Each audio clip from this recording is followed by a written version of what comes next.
Good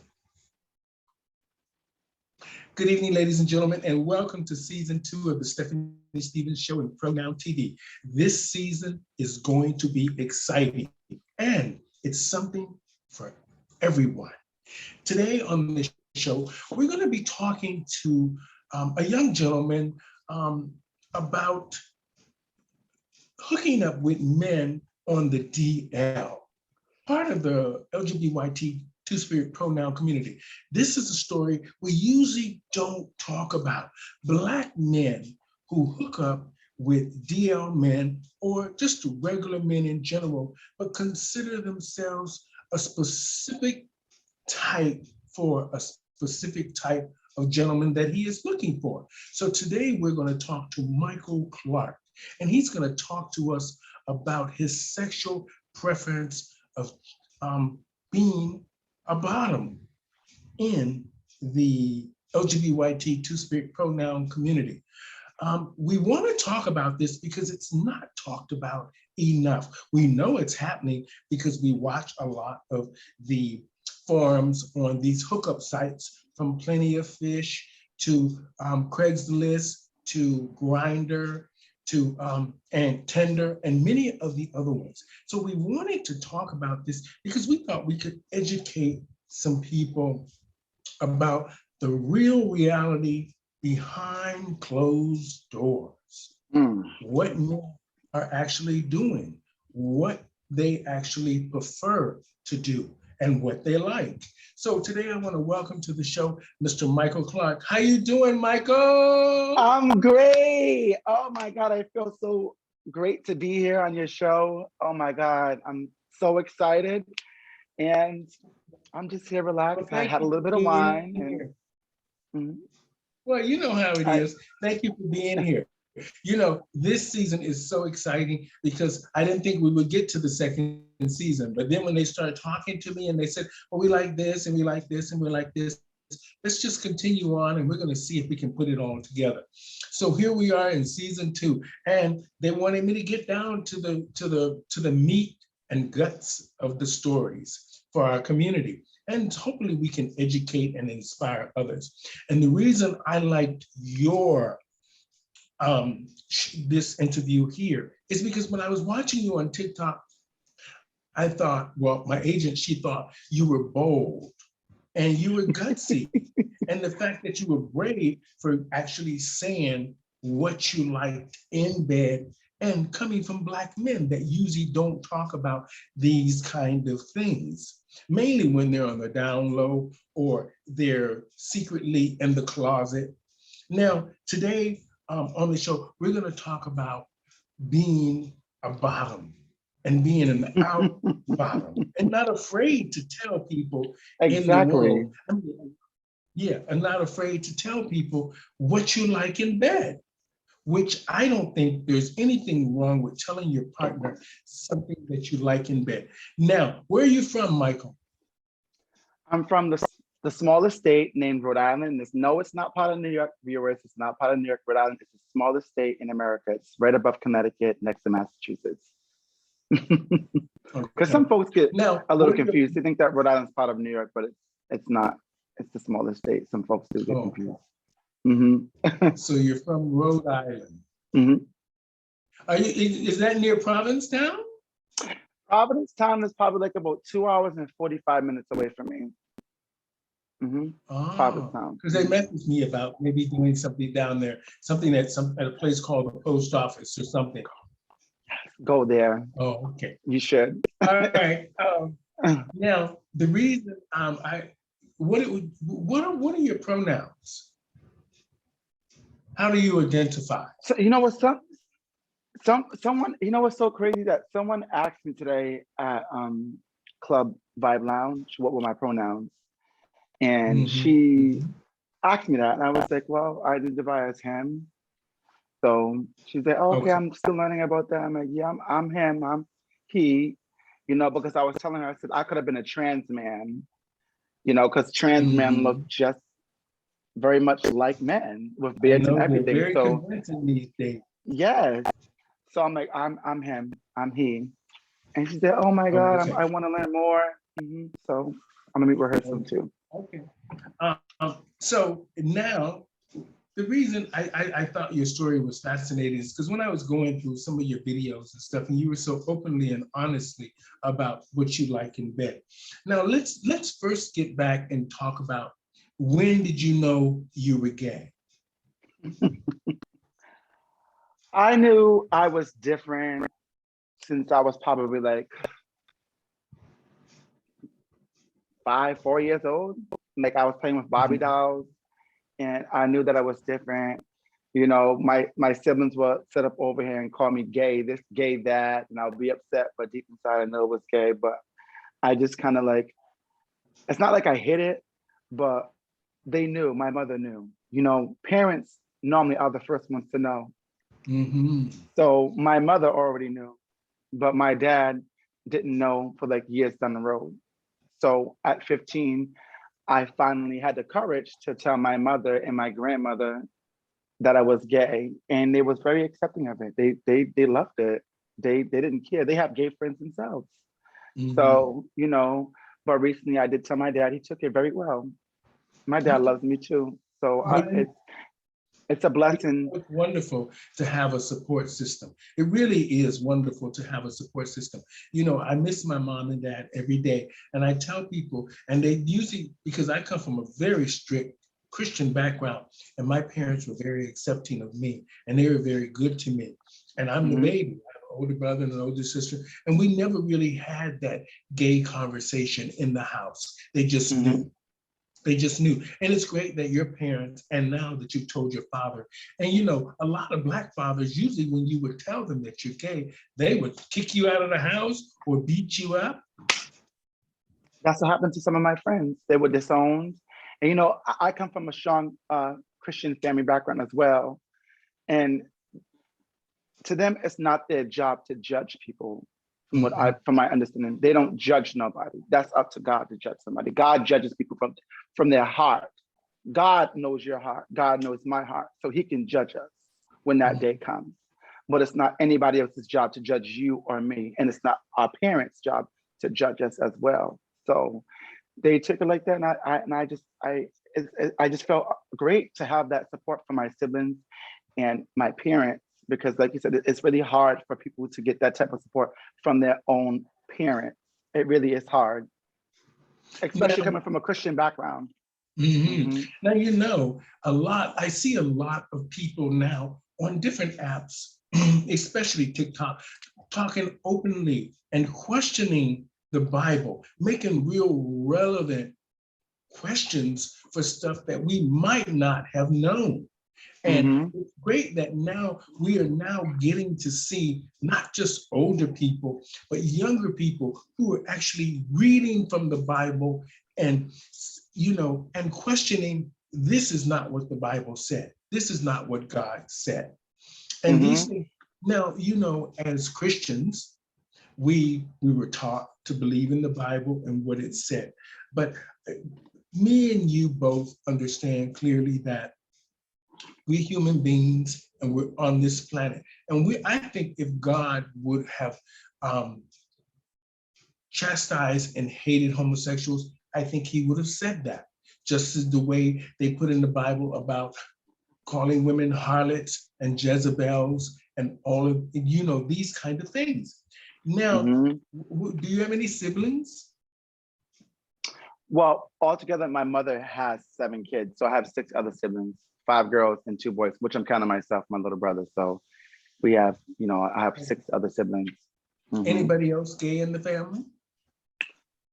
I want to say my sister Alita, I don't know, she was bisexual back in the day. So I don't know if she's straight or gay, I don't know, but I consider her to be bisexual because she was with the whole girl for many, many years. So she's probably like the only other gay one. Oh, and then my cousin Maurice, he's gay as well. And he does a wonderful job when he gets up and drag. I had to catch myself. Okay. It's freaking amazing. Like the way how he does his makeup is just, I'm amazed by it. Well, Michael, it's great that we actually are now talking to each other around the world, expressing ideas, showing, the way things, how we feel, and we're being openly and honest, and we've gotten the conversation started. And this is a good thing, because a lot of these doors were closed in our face for decades and years. We've all been suffering Yes. behind, we've been suffering behind the Bible. We've been suffering Mm-hmm. behind the workforce. We've been suffering behind our own family members, some of them. And we've been, suffering behind society. What the stigmas and all these kind of things. Exactly. Yeah. I want to talk a little bit about your high school.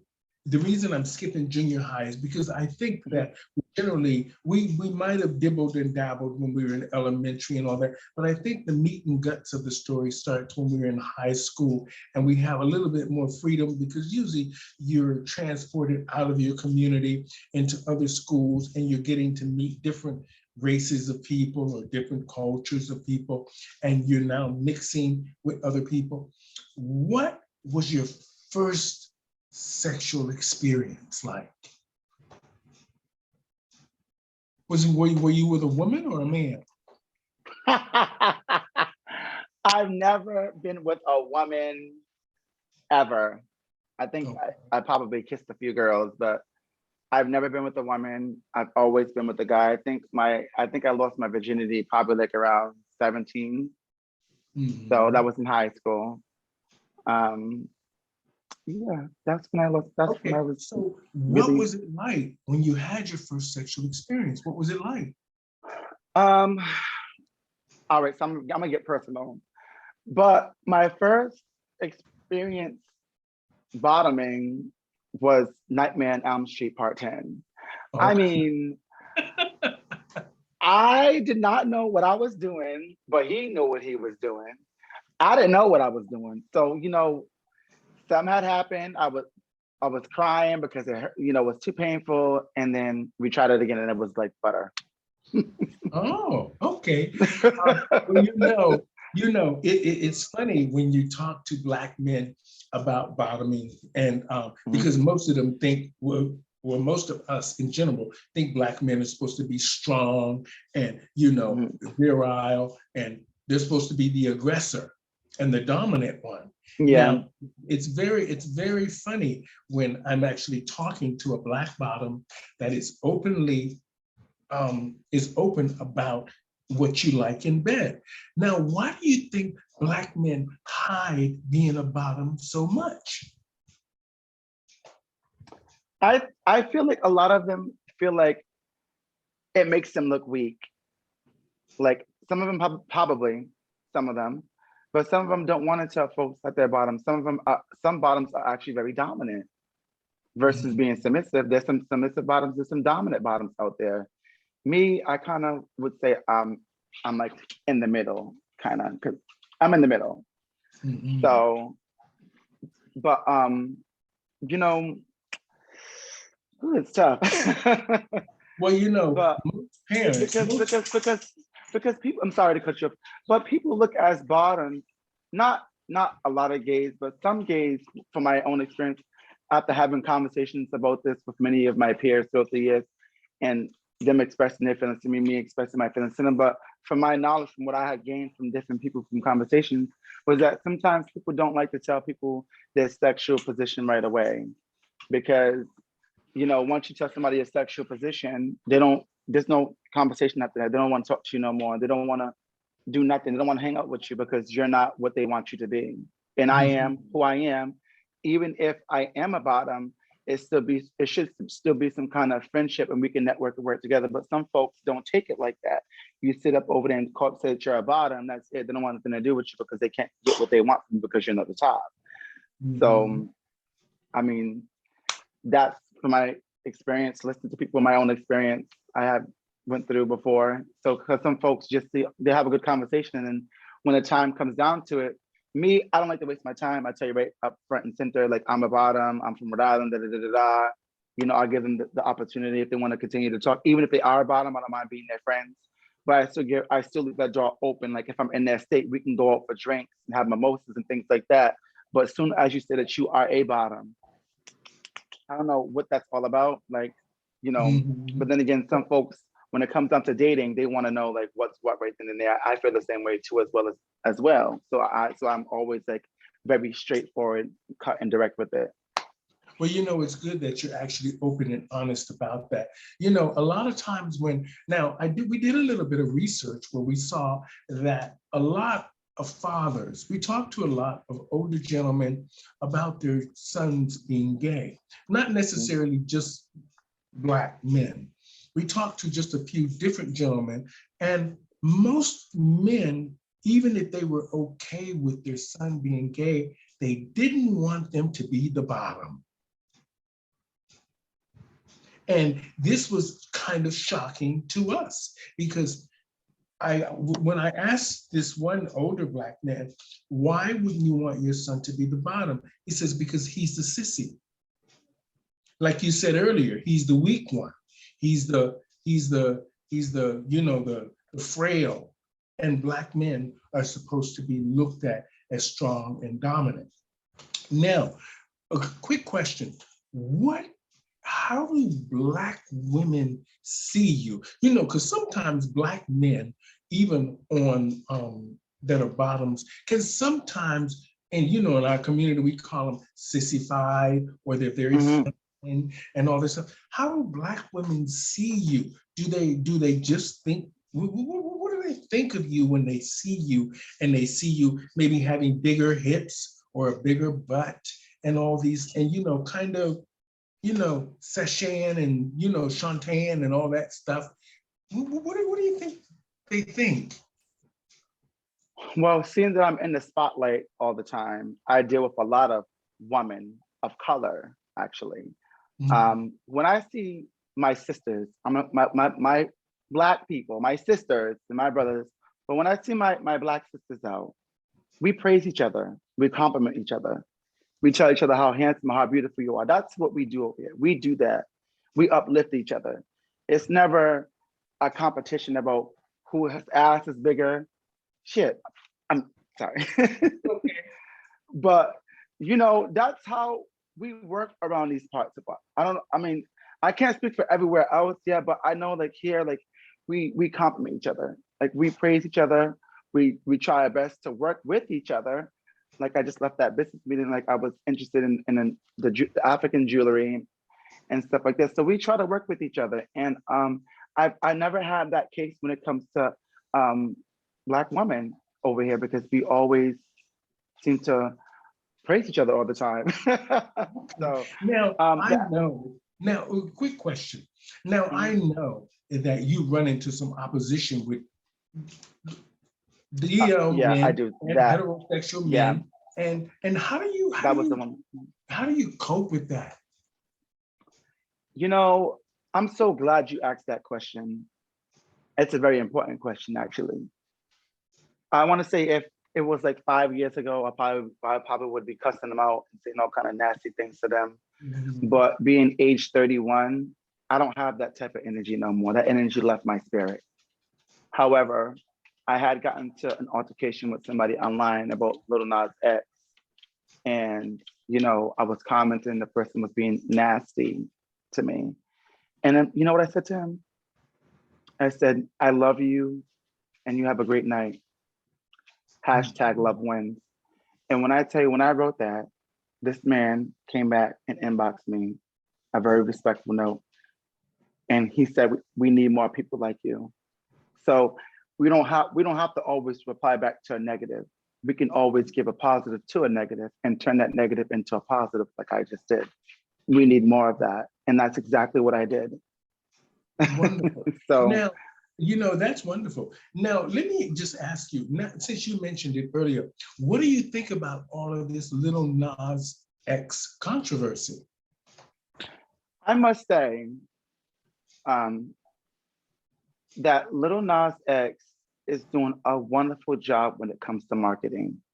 And the reason why I say this is because Lil Nas X, I've been watching him. Lil Nas X and his team knows exactly what they're doing. They know how to get the people talking. So when people are sitting up over here saying negative things about him, they're still talking about him. They're still mentioning him. When people are talking positive about him, they're still talking about him. So of course they're going to drive those numbers up. So either way, he has everyone talking, and this is why he's number one. He's making it because he has homophobics talking.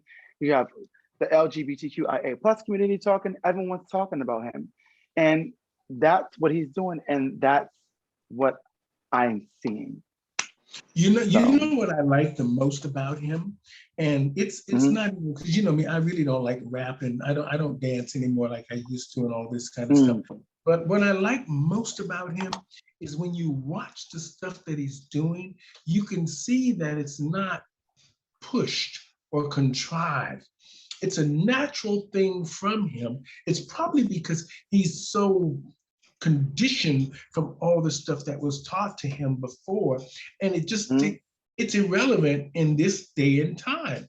So I mean, stuff that he was doing with the BDSM stuff and the church stuff and the pregnancy, this usually would have people really up in arms. Yeah. But for some reason, it didn't get that boom that I thought it would get.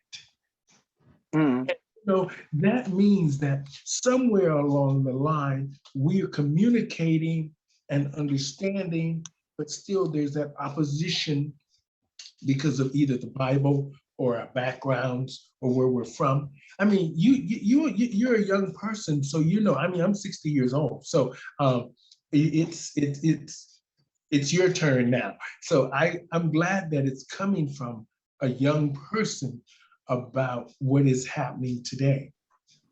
Now, I want to ask this question because I think it's important. Since the lockdown, and you haven't been able to really hook up because, you know, the bathhouses and all these things are probably shut down now because of the pandemic and all these kinds of things. So what did you do during the pandemic when you were lonely? All I did was really eat and go to work like 80 hours a week and post like funny content all over my social media. And I kept myself busy because I felt like when I was in the house, I started to get really depressed. So I had to pull myself together and get out the house. Even though there was COVID going on, I still was outside. I still was doing like photo shoots and stuff like that safely. And that's how I made it through. You know, some folks, unfortunately, their stories are different from mine, but I just know that I kept myself busy, which is extremely important because when you are by yourself for all those months and days, hours, seconds, minutes, you know, you tend to go crazy because you're behind four walls all the time. So I made sure I didn't fall into that depression. So I kept myself busy. Wonderful. Now, I want to talk a little bit about Black men on the DL. What is your advice to just men in general who might be I don't want to just say of color. The reason we focused in on of color is because of Black men is because we don't talk about this. What do you say to Black men who are just bottoms or effeminate and this is their sexual preference? This is what they like. I mean, because you're open, honest, and you're out. What do you say to them? What's your advice to them? To the DL community? Just no, not just to the DL community, to just Black men who might be questioning their sexuality or who might be doing things on the DL and you know, stuff like that. To be like you, not necessarily like you, but to be just more honest with the people that they're hooking up with, or they're in a relationship with, or they're married to. And I mean, because it must be very hard for a man to leave his house with his 2 children and his wife and go and hook up with a man. You understand what I'm saying? I was just having some flashbacks, honey.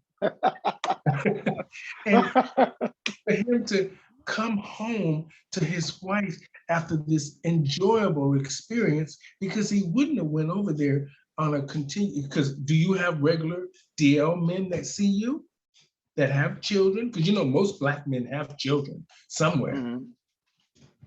Um, I would say at this moment, I don't have any, I don't deal with DL men like that. I don't have any DL men trying to, I mean, they're in my inbox, but I don't really reply back to it. I'm more of like a conservative bottom. I don't really be out there like that. But however, like when it comes to DL men, I try to stay away from that because it brings a whole bunch of negative energy with it, because it's like you're at the bottom of the barrel. They get what they want, they leave you there, and they go back to their wife and kids. And I'm not going to be number two for nobody, because I'm going to be number one. It's either me or her. You make the decision, because I'm not going to sit up over here and get bust down, and then you leave my house and then go back to your wife and kids and then hit me up and then talk about you catching feelings, but you're married with kids. I don't want to be confused. I don't want to go through any of that. So I try to just avoid that. Okay, so let's just say Michael's out for a night, and you're feeling frisky and you're looking for a man. Generally, where would you meet these men? Do you go to the spa? Do you do these, people go to the drive-in movies with people? Do you pick them up at the bars? Where do you meet these men, and mainly men that you are looking for as being a top? Because in most bars these days, these are usually little white twinks that are mostly bottoms. Pretty much. And so how do you find the kind of men that you are looking for?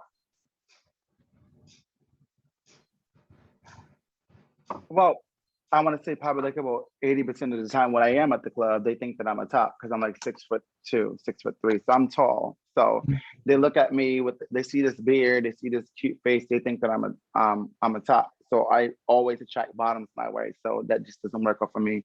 But there have been times where, there has been guys who come up to me and compliment me and tell me how good I look and things like that. And the conversation that goes from there. But right now, I haven't really been so focused on dating like I used to, because I have to get myself together first before I can date somebody else. So that's the most important thing with me. But back in the day, yeah, I would meet them at the bar and stuff like that. We'll go home, do 1, 2, 3, get out, see you later, boom, boom, boom, because no one really wanted, still to this day, a lot of them don't want a relationship. They want to dip and dabble and then lead you on. And that whole entire time, as they're leading you on, they got a whole boyfriend and things like that. So it's like, I'm very cautious when it comes to dating somebody, because I don't want to get another letdown after letdown.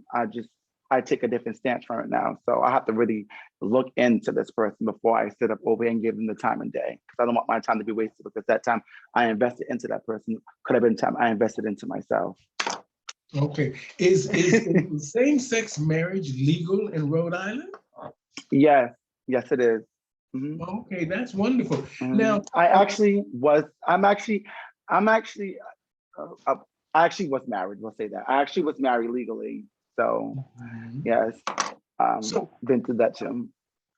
Just a couple of more questions, because you've been very interesting, and we've been safe so far the whole show. So she's sitting here and she hasn't said anything. Usually she's like, your manager? Yeah. Your manager said, "Oh, tell us hi." And she's very quiet. And usually when I'm saying something that I ain't supposed to be saying, and she's all but things are going well, she says. Now let's talk about you.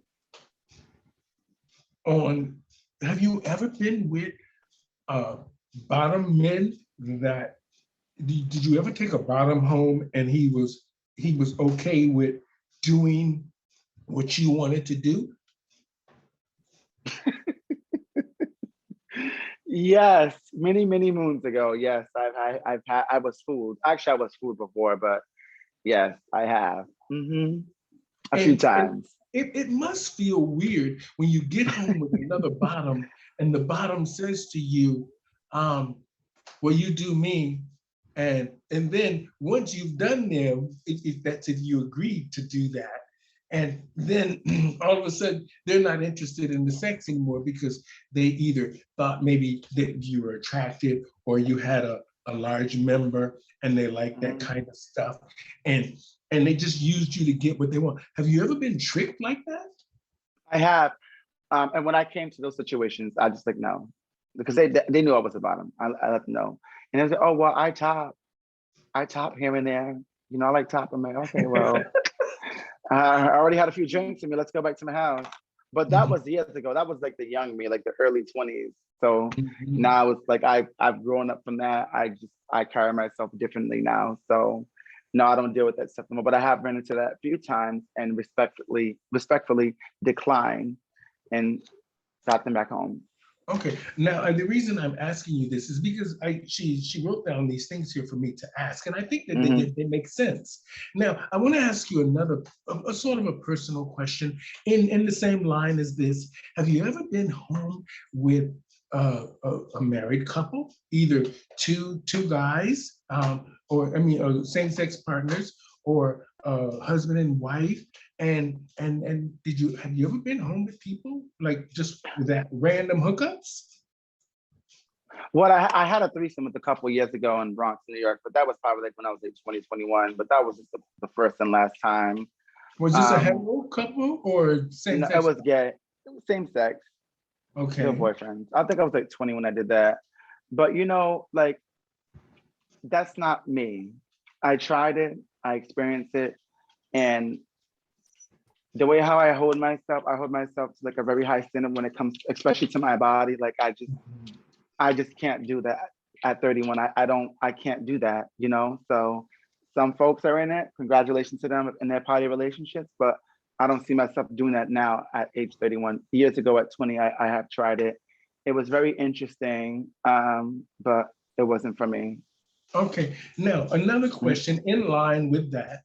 Now, we mhm, know being, and we can talk more openly about this because I see a lot of people talking openly about HIV now mhm, and how far it has come.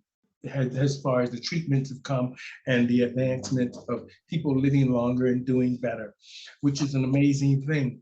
Now, being a bottom doubles your chances for contacting HIV. Now, this is, I'm sure you probably have heard that. mhm. We actually dug a little bit into it. Are you afraid of that? No, I'm not afraid of it. And I noticed something when I did went to Atlanta recently to lay my grandmother to rest, and I had a lot of conversation with boys off of Jax, which is a gay app, and lots of them I was chatting with. A lot of them was just always talking about raw sex, and I think that's another huge issue going on in Georgia, where a lot of them do like to have raw sex and not take care of themselves and spread the virus around. Now, if this was like in the 1980s, it'd be a different story. But we're in 2021 where there's PrEP and you can actually protect yourself from HIV and getting the transmission. Truvada actually lowers the chance of HIV/AIDS being transmitted to you. And you know, some folks with back then are so ignorant of not having any knowledge on it. You know, before people that, oh, you can, if you sit on the same toilet with this person with HIV, you catch it. No, it's all through bodily fluids. You know, like blood, things like that, open cut wounds. You know, and those are the things that people of color need to educate themselves on it. That's most important. Mhm. So that's a whole different conversation, but that's also important for our people to actually educate themselves on that because I feel like they're not very well educated on it. They hear the word HIV/AIDS, sorry, they're screaming. I had to catch myself again. They're screaming. "Ah, ah, ah." I'm like, girl, relax, Mhm. girl. Well, Like, Michael, I'm gonna say this. I give mhm, you, I take my wig off to you because mhm, I give you credit. It must take a lot of balls, a lot of guts to just be open and honest. And I think that that is the way to be. And I like the fact that you're straight up. This is what I like. So this way because when a lot of the time when we get in bed with people and we expect certain things, 80, I would say 50 to 60% of the time, we're disappointed. And usually the sex comes up lax, or there's something wrong, or think this ain't Mhm. working and that ain't working. And I'm just glad that you stood out from the rest, and you stood up. And I just want to say thank you so much for being brave. Thank you for educating us a little bit here today on being Black and the bottom, and having a sexual preference that you stand behind. And a lot of men should be like that. And the fact that you've educated yourself enough to know that your self-worth is valuable. You made some mistakes when you were younger, but now you're older and you understand that this is what I need, this is what I want. And if you don't want to be on the same page as me, then I'm going to move on. And this is an amazing thing. So I just want to say to you, Mr. Michael Clark, thank you for being an open and honest Black bottom. Thank you. Thank you And for having me on your show. This was amazing. The questions were on point. I love it. I live it. thank you. So yes. And I'm going to say goodbye to you now, Mhm. but I will see you again in the future. We will catch Oh, up with you down the road and see what you're doing. And I want to say to my audience today, Michael Clark is an amazing person for being open and honest and teaching our community and many other communities to just be yourself. And remember, when you're in love with someone, or you like someone, or you're just hooking up, be open and honest with them, so that way you can get the best experience from whatever the relationship is from that person, because sometimes lovers can make great friends. So mm. uh, on that note, I'm going to say bye for now, Michael. Tell your friend I said, how you I doing? will. Um, Thank you so much. I want to say thank you to my audience out there. Thank you for watching. This is season 2. Today we had Mr. Michael Clark on all the way from Rhode Island. And we want to just say thank you, sir. And we will talk to you soon. Yes. Thank you. Have a great night. You too. Okay.